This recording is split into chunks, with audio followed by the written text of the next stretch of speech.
नमस्कार फ्रेंड, आज का पहला प्रश्न है, अमृत 5 किलोमीटर प्रति घंटे की गति से पैदल चल सकता है या 12 किलोमीटर प्रति घंटे की रफ्तार से साइकिल चला सकता है। 107 किलोमीटर की दूरी तय करने के लिए अमृत ने 13 घंटे का समय लिया। अमृत ने कितने किलोमीटर की यात्रा पैदल की? आइए इस प्रश्न को सोल्व करते हैं। और आप सभी को पता है कि इस टाइप के प्रश्न को सोल्व करने का सबसे बेस्ट और आसान मेथड क्या है? एलिगेशन। तो आइए लगाते हैं इस सवाल में एलिगेशन। देखिए, पैदल चाल और साइकिल से चाल। पैदल चाल कितना है? बोलिए 5 किलोमीटर प्रति घंटा। और साइकिल से चाल कितना है? बोलिए 12 किलोमीटर प्रति घंटा। और बीच में जो चाल रखने वाले हैं, ओवरऑल चाल, वह कुछ इस टाइप से दिया गया है कि 107 किलोमीटर की दूरी वह 13 घंटे में तय करता है। तो चाल बराबर क्या होता है? दूरी बटे समय 107 और 13 घंटा। लेकिन यहाँ पे परेशानी ये है कि इसको अगर भाग देंगे थोड़ा सा दिक्कत करेगा। तो इस दिक्कत को अभी तुरंत दूर कर देते हैं। बोलिए ये तीनों आपका रेशियो में रहता है? बोलिए हाँ। इस तीनों को हम 13 से गुना कर देते हैं और इस 13 जो ये 13 आपका बटे में है, इसका मैदान साफ कर देते हैं। तीनों को हम 13 से गुना कर दिए। ये 13 और ये 13 साफ। ये कितना हो गया? बोलिए 13 पचे 65 और ये 13 दूना 26 और 13 एका 13 कितना हो गया? 1 5 6। ये आ गया आपका 156। ठीक है, बोलिए यहां तक किसी को कोई दिक्कत तकलीफ परेशानी नहीं होना चाहिए। अब लगा दीजिए आप एलिगेशन। ठीक है, एलिगेशन आप लगा दीजिए। तो 156 में 107 गया तो ये हो गया आपका 9 और ये हो गया आपका 4 और ये हो गया आपका 2 और ये हो गया आपका 4। तो आपको पता है कि अगर हम लोग चाल में एलिगेशन अप्लाई करते हैं तो नीचे जो रेशियो आता है वह रेशियो आपका समय का आता है। तो ये 49 और 42, ठीक है, टोटल समय आया 49 जोड़ 42। ये समय आया कि टोटल जो वह दूरी तय किया वह इतना समय लिया। लेकिन ये समय किसके बराबर होना चाहिए? बोलिए 13 घंटे के बराबर होना चाहिए। तो इसको आप 13 के बराबर कीजिए। अगर कटने वाला है तो कटा दीजिए, नहीं कटने वाला है तो बराबर कीजिए। बोलिए तो कटने वाला है 7 सत्ते 49 और 7 पचे 35, 7 छक 42। इससे तो नीचे अब नहीं कटेगा, क्या प्राइम नंबर घुस गया। ठीक है, तो ये 6 6 12 और एक 13 हो गया। 13 बराबर 13, थोड़ा सा डिजिट आसान कर दिया है ना। बराबर करने का कोई ज़रूरत हम लोग को नहीं पड़ा। 13 हो गया, 13 समय और यहाँ भी समय 13। ठीक है, इसका मतलब क्या हो गया कि यहाँ पे हम लोग को थोड़ा सा कैलकुलेशन कम करना पड़ेगा, नहीं करना पड़ेगा। तो पैदल क्या पूछा गया है कि पैदल, ये वाला पैदल है।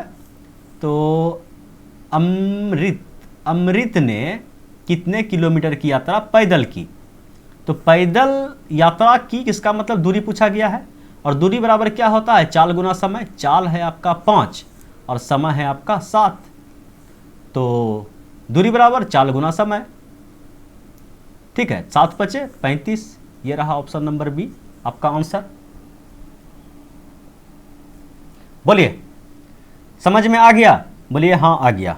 तो अब बढ़ते हैं अगले सवाल की ओर। और अगला सवाल ये रहा आपके स्क्रीन पे, इसको भी सल्टाया जाए। प्रश्न है, दो समरूप त्रिभुजों की संगत भुजा का अनुपात 4:5 है। यदि छोटे त्रिभुज का क्षेत्रफल 48 सेंटीमीटर स्क्वायर है तो बड़े त्रिभुज का क्षेत्रफल क्या होगा? समझिएगा कि दो त्रिभुज है आपका। ठीक है, दोनों त्रिभुज कैसा है? बोलिए समरूप है। ठीक है, दो त्रिभुज है आपका समरूप है और उसका संगत भुजा का अनुपात दिया है इतना। तो मान लेते हैं कि संगत भुजा निचल का है, ये 4 है और ये 5 है। ये भुजा का अनुपात दिया गया है। ठीक है, ये आपका लंबाई चौड़ाई ऊंचाई जो बोलिए एक भुजा का अनुपात दिया गया है। अगर दोनों त्रिभुज आपका समरूप है और भुजा का अनुपात ये है तो आप क्षेत्रफल का अनुपात निकाल सकते हैं। बोलिए आराम से निकाल सकते हैं, केवल इसका स्क्वायर कर दीजिए। ये हो गया 16 और ये हो गया 25। आराम से आप निकाल दिए क्षेत्रफल का अनुपात। बोलिए निकल गया। लेकिन सवाल में कंडीशन दिया है कि यदि छोटे त्रिभुज का क्षेत्रफल 48 सेंटीमीटर है, मतलब ये जो क्षेत्रफल हम लोग 16 निकाले हैं, ये 16 आपका 48 के बराबर है। 16 जो है आपका 48 का बराबर है, तो एक कितना के बराबर है? बोलिए 16 48। तो पूछा है कि बड़े त्रिभुज का क्षेत्रफल क्या होगा, मतलब 25 का वैल्यू पूछा गया है। तो 1 बराबर 3, तो 25 बराबर कितना? बोलिए 25 तिया 75, और 75 ये रहा ऑप्शन नंबर डी आपका 110% करेक्ट आंसर। बोलिए समझ में आया? बोलिए 100% गुरुजी समझ में आ गया? तो ठोकिए लाइक, और अब बढ़ते हैं हम सवाल नंबर 4 की ओर। 4 है कि 3 है? 3 है। और ये रहा सवाल नंबर 3 आपके स्क्रीन पे, इसको भी सलटाइए। प्रश्न है कि एक्स वाई और जेड की आयु का योग 44 वर्ष है, कि एक्स है और वाई है और जेड है, तीनों का योग जो है 44 वर्ष के बराबर दिया गया है, और बताया गया है कि उनकी आयु आरोही क्रम में है, मतलब बढ़ते क्रम में है।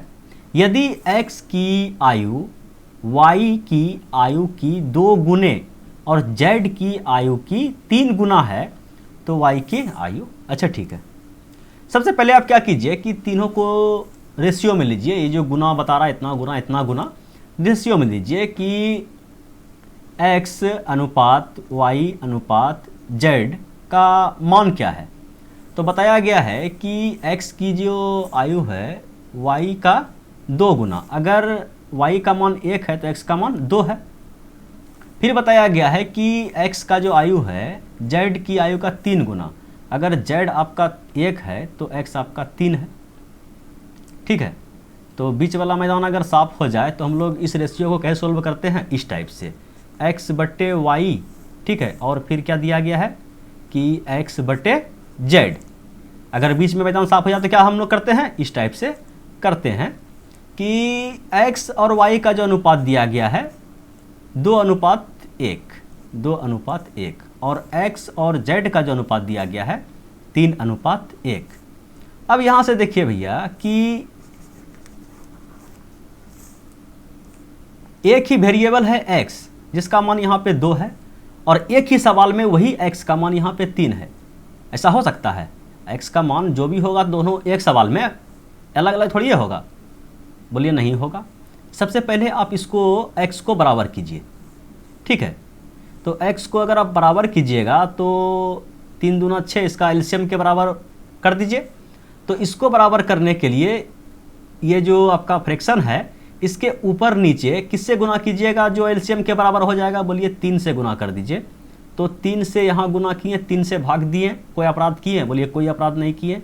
इसको भी बराबर पुराना है एलसीएम के, मतलब एलसीएम 6 के बराबर, तो 2 से गुना किए और 2 से भाग दिए। बोलिए कोई अपराध किए? बोलिए कोई अपराध नहीं किए। तो यहाँ से जो x का मान आ गया कितना आ गया 6, और y का मान कितना आ गया? बोलिए 3, और यहाँ से x का मान कितना आ गया? बोलिए 6, और z का मान कितना आ गया? बोलिए 2। ठीक है, इसको एक रेशियो में रख दीजिए या नहीं रखिए, आपका मर्जी। x का मान कितना है? बोलिए 6, y का मान कितना है? बोलिए कि 3, और z का मान कितना है? बोलिए 2। अब देखिए जो जो कंडीशन बताया गया है वह कंडीशन आपका सही है या नहीं है, लागू हुआ, फॉलो किया या नहीं किया? बोलिए फटाफट बोलिए। ठीक है, आरोही क्रम में है, अवरोही क्रम में है, जो भी क्रम में है आप निकालते रहिए। चलिए, तो पूछा गया है कि y की आयु ज्ञात करें, और बताया गया कि तीनों का योग जो है 44, 6 3 9 2 11। ठीक है, 11 बराबर अगर 44 है तो 1 बराबर कितना होगा? बोलिए 4। ठीक है, 1 बराबर 4, तो y की आयु कितना है? बोलिए 3। 1 बराबर 4 तो 3 बराबर कितना है? 1 बराबर 4 तो 3 बराबर 12, 4 तिया 12, 12 वर्ष। समझ पाए? बोलिए 110% भेजा में घुस गया। तो चलिए अब बढ़ते हैं अगले प्रश्न की ओर, और अगला प्रश्न ये रहा भैया आपके स्क्रीन पे, इसको भी सलटाया जाए हल्के में। प्रश्न क्या है? अगर x² + 4kx + 2 के बराबर 0 के 2 विभिन्न वास्तविक समाध k का मान क्या होगा? कहने का मतलब क्या है कि अगर कोई द्विघात समीकरण है उसका 2 हल है, ठीक है, द्विघात है तो उसका 2 मान होबे करेगा वेरिएबल का, और दोनों क्या है? वास्तविक है और समान नहीं है, भिन्न है। तो इसका मतलब क्या है कि d का मान बड़ा होगा आपका 0 से, बराबर होगा, दोनों मान समान हो जाएगा, लेकिन बड़ा रहेगा तो क्या होगा? वास्तविक और विभिन्न होगा, वो समान होगा। तो डी बराबर क्या होता है भैया, बोलिए बी स्क्वायर माइनस का 4ac, ये बड़ा होगा आपका 0 से। तो बाकी तो आपको पता है कि बी क्या है, ए क्या है, सी क्या है, ठीक है। बी है आपका एक्स का कोफिशिएंट और ए क्या है, एक्स स्क्वायर का कोफिशिएंट, सी क्या है, कांस्टेंट टर्म है। तो बी स्क्वायर कहने का मतलब क्या, 4k का स्क्वायर कितना हो जाएगा, बोलिए 16k स्क्वायर माइनस का 4, ए के जगह पे कितना है, बोलिए इसमें क्या कॉमन है, क्या गुना है, बोलिए 1 से गुना कीजिए, नहीं कीजिए आपका मर्जी, ठीक है। और सी कितना है, सी के जगह पे कांस्टेंट टर्म है 2k, ये बड़ा है आपका 0 से। अब अगर आप इस सवाल को, इस समीकरण को, इस द्विघात समीकरण को सोल्व कीजिएगा तो यहाँ से आपका k का 2 वैल्यू आएगा, ठीक है। कितना है, 16k स्क्वायर और माइनस का 8k, ये बड़ा है 0 से। तो यहाँ से आप 8k कॉमन ले सकते हैं, 8k कॉमन ले लिए तो यहाँ कितना बचा, बोलिए 2k और माइनस का 1, ये बड़ा होगा 0 का। अब देखिए यहाँ पे जो है इसका 2 मान आएगा, अगर ये दोनों का मल्टीपल 0 से थोड़ा सा बड़ा है तो इसका 2 मान आएगा, बोलिए हाँ। लेकिन आपको पता है कि एक मान आपका नेगेटिव आएगा और एक मान पॉजिटिव आएगा, द्विघात समीकरण में यही नियम है, क्योंकि दोनों हल इसका कैसा है, समान नहीं है, ठीक है। तो चलिए अगर 2k माइनस 1 को मतलब बड़ा करें 0 से, इसको बराबर मान के ही चलिए, तो k का मान यहाँ से कितना आ जाएगा, बोलिए k का मान आ जाएगा प्लस में 1/2, जिसको हम बोल सकते हैं 0.5। तो 0.5 ऑप्शन को ध्यान में रखिए कि k का मान बड़ा है 0.5 से, ये भी हो सकता है, ये भी हो सकता है, ये नहीं होगा, ठीक है, ये तो छोटा हो गया, और ठीक है ये दोनों हो सकता है। लेकिन देखिए कंडीशन कुछ और भी दिया गया है, अगर दोनों टर्म में से आपका एक टर्म 0 है तो हो सकता है कि ये टर्म आपका 0 होगा, ठीक है। अगर ये कहने का मतलब अगर इसको 0 के बराबर किए तो एक मान k का ये आया, अगर हम इसको, ठीक है, 8k को 0 के बराबर करते हैं तो ये k का मान यहाँ से क्या दे देगा, 0, ठीक है। लेकिन आपको पता है कि एक मान पॉजिटिव आता है, एक मान नेगेटिव आता है। अगर आप 0 से इसको बड़ा कीजिएगा तो नेगेटिव मान आएगा, बोलिए नहीं आएगा, इसलिए यहाँ पे साइन को आप उल्टा दीजिए, ठीक है। 2 मान निकालना है तो एक मान आपको नेगेटिव में लेना पड़ेगा, यहाँ पे आप क्या कीजिए, साइन को उल्टा दीजिए। तो फाइनल आंसर क्या हुआ कि 0 से जो है k का जो एक मान है ये 0 कर दिया ना, 8 को हम क्या कर दिए, 0 कर दिए। समझ पाए कि नहीं समझ पाए हो, ये 0 कब होगा, जब 8 का मान 0 होगा, ये समझ पाएँ। अरे इसको 0 के बराबर किए, उधर क्या हो जाएगा, भाग में जाएगा, 0 हो जाएगा ना। तो 8 से कोई मतलब है, बोले कोई मतलब नहीं है। तो k का यहाँ से 2 मान आ गया, एक मान आया क्या कि 0.5 से k बड़ा है, 0.5 से k बड़ा है, 0.5 से k बड़ा है। लेकिन दूसरा कंडीशन क्या है कि 0 से छोटा है, ठीक है। तो 0 से छोटा है, ऑप्शन नंबर ए को आप लोग टिक कीजिए। बोलिए समझने में कोई दिक्कत तकलीफ परेशानी, बोलिए कोई दिक्कत तकलीफ परेशानी नहीं है। तो अब बढ़ा जाए अगले प्रश्न की ओर, और अगला प्रश्न ये रहा आपके स्क्रीन पे, इसको भी सलटाया जाए।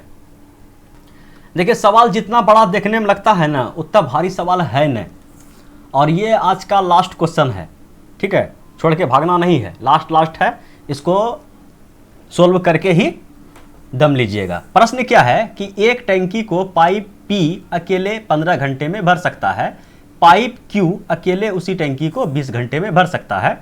दोनों पाइप को एक साथ खोलने पर यह पाया गया कि टैंकी के तल में रिसाव होने के कारण उसे पूरी तरह भरने के लिए अतिरिक्त 60/91 घंटे लगते हैं।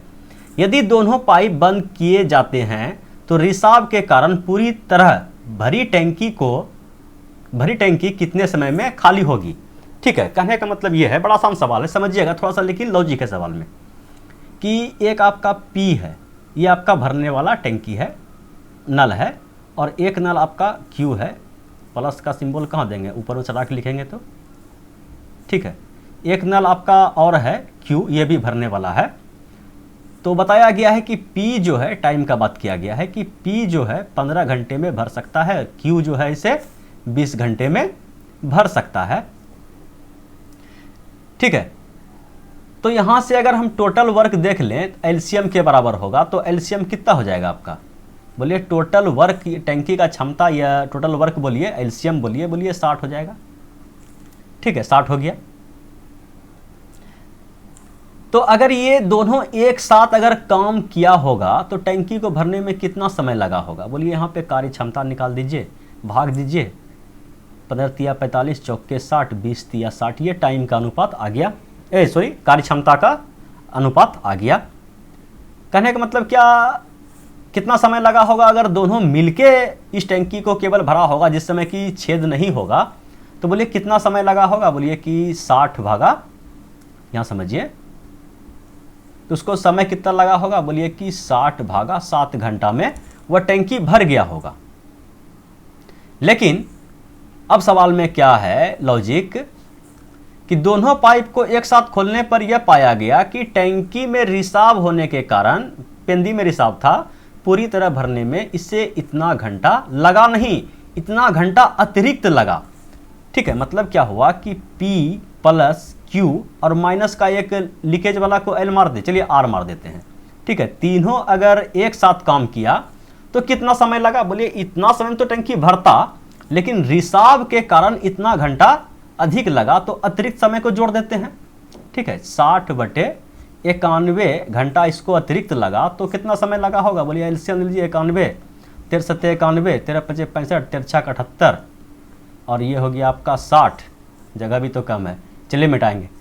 ठीक है, ये हो गया आपका 0 6 6 12 13 14 4 तुम्हारा 1, 840/91 कटेगा, बोले कटेगा 13 7 91, 13 से कटाइए, 7 से कटाइए।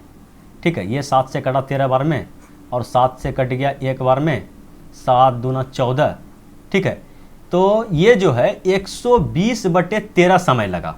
अगर तीनों मिलके चला तो 120/13 समय लगा। कब, तीनों मिलके, मतलब कि क्या हुआ ना, समझे बात को, कि तीनों मिलके अगर चला, दोनों भरने वाला नल चला और रिसाव भी अपना काम जारी रखा, तो उस कंडीशन में जो टाइम है उसको 120/13 घंटे का समय लगा।